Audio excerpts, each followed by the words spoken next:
8 bölüm. О, сен менин энемдин эмчегин эмген бир тууганым болсоң гана. Көчөдөн жолукканымда мен сени өпкөлөмөкмүн. Бирок мени айыпташмак эмес. Мен сени энемдин үйүнө жетелеп келмекмин. Сен мени окутмаксың. Мен болсо сага жыттуу шараптан жана өзүмдүн анар ширемден ичирмекмин. Сүйгөн жигитимдин сол колу башымдын астында болсун. Ал эми оң колу мени кучактап жатсын. Иерусалим кыздары, өзү кааламайынча сүйгөн кызымды ойготпогула, тынчын албагыла. Өзүнүн сүйгөн жигитине жөлөнүп, чөлдөн чыккан бул ким?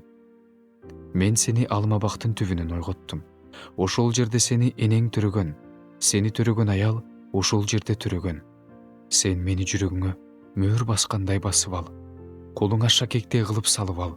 Анткени сүйүү өлүмдөй күчтүү, кызганыч өлгөндөр жаткан жайдай коркунучтуу.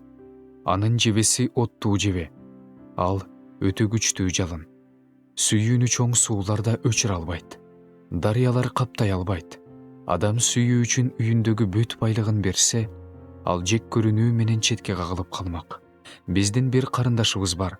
Ал али жаш, төшү да чыга элек. Карындашыбызга жуучу түшкөндө биз аны эмне кылабыз? Эгерде ал дубал болсо, анда биз анын үстүнө күмүштөн чатырларды тикмекпиз. Эгерде ал эшик болсо, анда биз аны кедир тактайлары менен каптамакпыз. Мен дубалмын, төштөрүм мунарадай. Ошондуктан мен анын көзүнө бойго жеткен кыздаймын. Сулаймандын Баал Амон жеринде жүзүм-зары бар эле.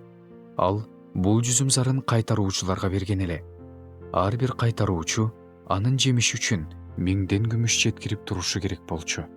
Ал эми жүзүм-зарым менин алдымда. Сулайман 1000 сага, ал эми 200 анын жемишин кайтаргандарга. Бактардын арасында жашаган кыз. Достор үнүңдү угуп жатышат. Үнүңдү мага да угуз. Чурка, сүйгөн жигитим. Бальзам тоолорундагы жейрендей, же жаш бугудай бол.